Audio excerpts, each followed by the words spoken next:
Dan logika itu sangat wajib dipecahkan oleh mahasiswa matematika. Tingkatannya itu akan lebih tinggi, malahan aku juga mengakui itu susah. Assalamualaikum warahmatullahi wabarakatuh. Ketemu lagi sama aku Liha Neni Mukra. Dan di minggu kali ini aku akan membahas tentang perkuliahan kembali.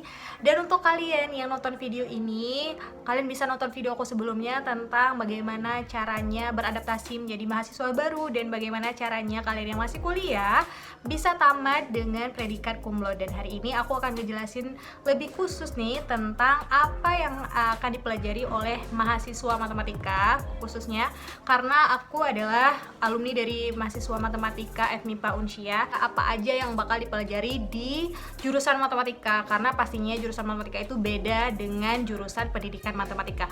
Oke, langsung aja tanpa tunggu waktu lama, mari kita sharing-sharing.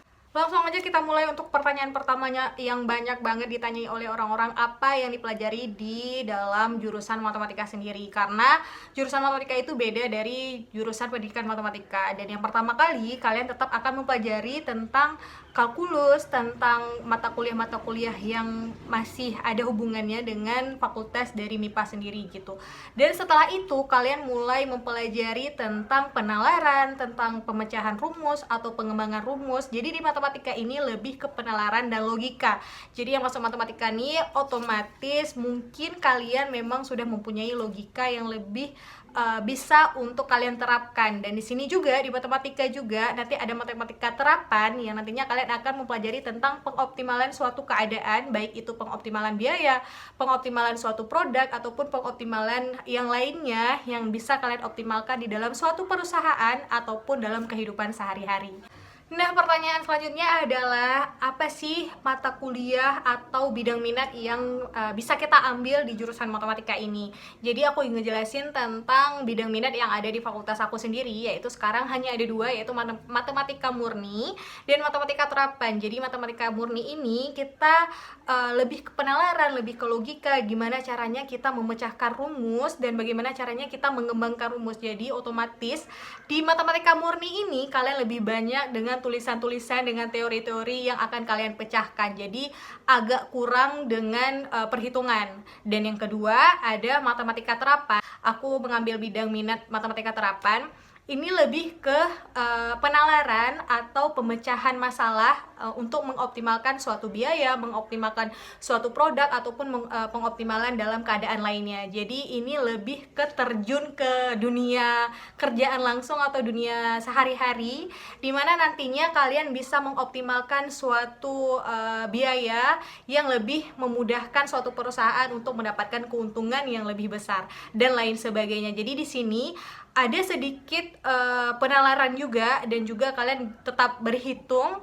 Dan tidak lupa di matematika memang sejatinya pasti ada perhitungan dan penalaran. Jadi mau kalian ngambil bidang minat matematika murni ataupun matematika terapan, pastinya penalaran dan logika itu sangat wajib dipecahkan oleh mahasiswa matematika. Misalnya di kampus kalian ini masih ada bidang minat yang lain, seperti misalnya matematika statistika, matematika komputasi, dan mungkin di sebagian kampus masih ada. Tapi kalau di fakultas aku, di universitas aku, ini sudah dibentuk menjadi sebuah jurusan. Jadi kalau statistika udah ada jurusannya sendiri, dan untuk komputasi yaitu informatika udah ada jurusan sendiri, dimana informatika ini lebih ke coding, pemrograman, atau rumus-rumus yang kita masukkan ke dalam sistem komputer sendiri. Sedangkan statistika itu lebih pengolahan data. Jadi mungkin di setiap kampusnya masih banyak atau masih ada perbedaan-perbedaan dari bidang minat, tapi sejatinya mereka itu sama semua bidang minatnya yang mempelajari tentang ilmu dasar dari matematika sendiri.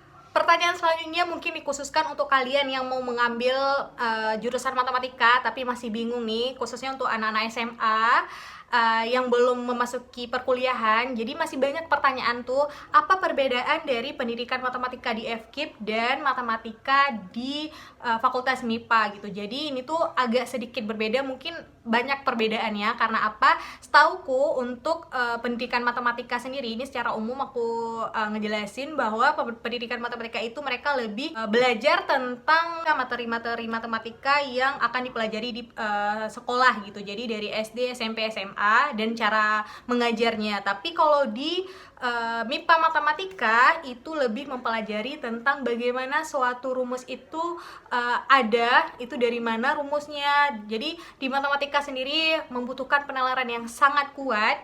Tapi kalian tetap ada belajar tentang matematika, dasarnya matematika di SMA itu kalian pelajari di semester 1 dan semester 2, dan nantinya akan tingkatannya itu akan lebih tinggi.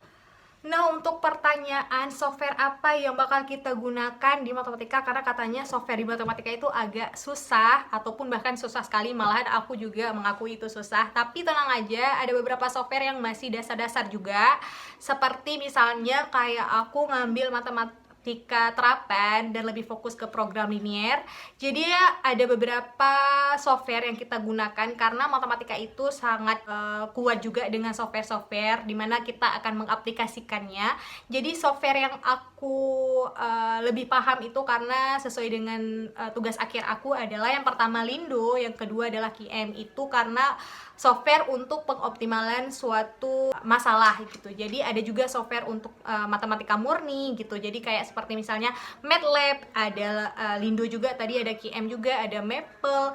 Terus semua itu software-software itu juga berhubungan dengan matematika murni dan matematika terapan. Jadi software itu bisa digunakan di kedua bidang minat tadi. Dan kalau misalnya ada bidang minat komputasi juga bakal tetap memakai software ini dan software-software tambahan lainnya.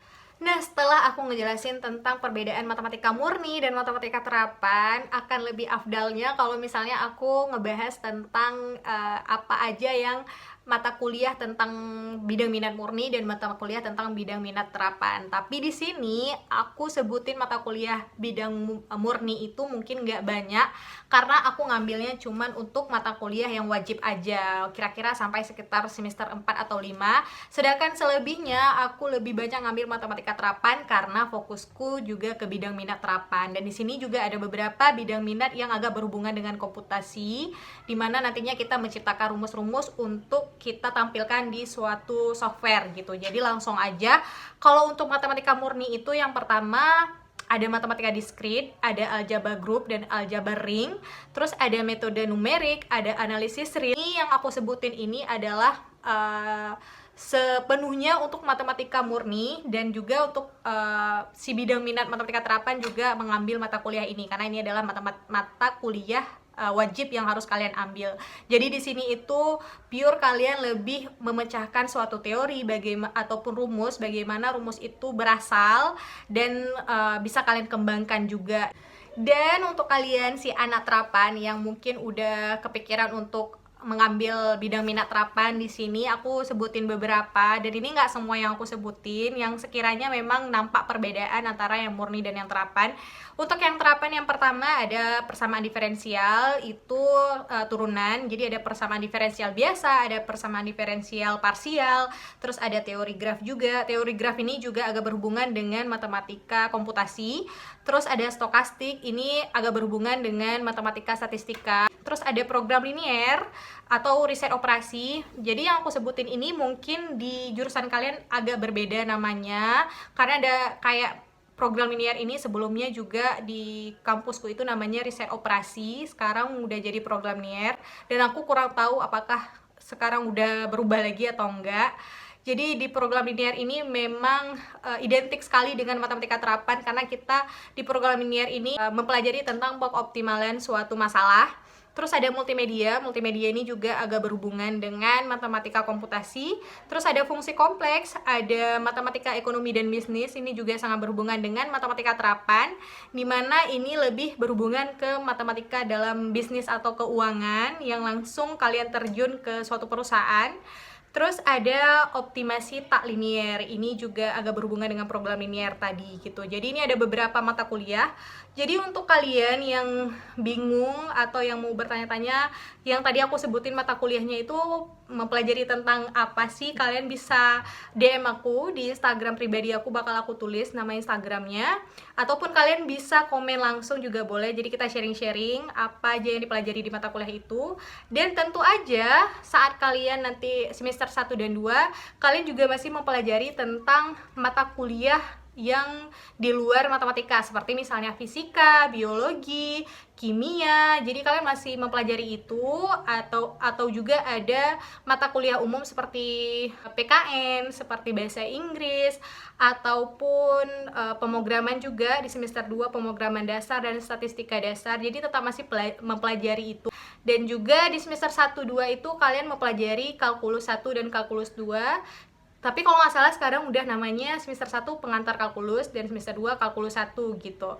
Jadi itu juga mempelajari tentang matematika yang kalian udah pernah pelajari di SMA. Jadi kayak turunan, integral, kayak misalnya trigonometri dan lain sebagainya. Tapi mungkin tingkatan soal-soalnya itu lebih susah dari kalian SMA ya. Wajar dong kalian, karena kalian udah satu tingkat lebih tinggi dari SMA gitu. Nah, setelah kita berbincang-bincang, otomatis karena aku adalah si peminat bidang terapan, jadi tugas akhir aku juga tentang mata kuliah terapan, yaitu tentang program linear. Jadi di tugas akhir aku membahas tentang pengoptimalan suatu biaya transportasi. Jadi di sini nanti di program linear kalian bakal ngebahas tentang topik yaitu metode transportasi. Nah, itu adalah topik TA aku tentang pengoptimalan suatu pengiriman barang ya, yang langsung aku pakai untuk tugas akhir aku. Jadi data-datanya aku pakai data sekunder dari wawancara.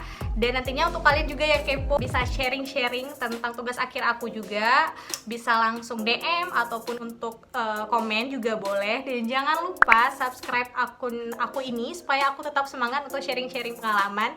Jadi untuk kalian aku tunggu nantinya apa bidang minat yang kalian akan ambil di jurusan matematika. Jadi tetap semangat karena matematika tidak sesusah itu, tidak sesusah apa yang orang bayangkan. Kalian jalanin aja dan insya Allah kalian bisa tamat tepat waktu. Jadi cukup sekian hari ini. Assalamualaikum warahmatullahi wabarakatuh.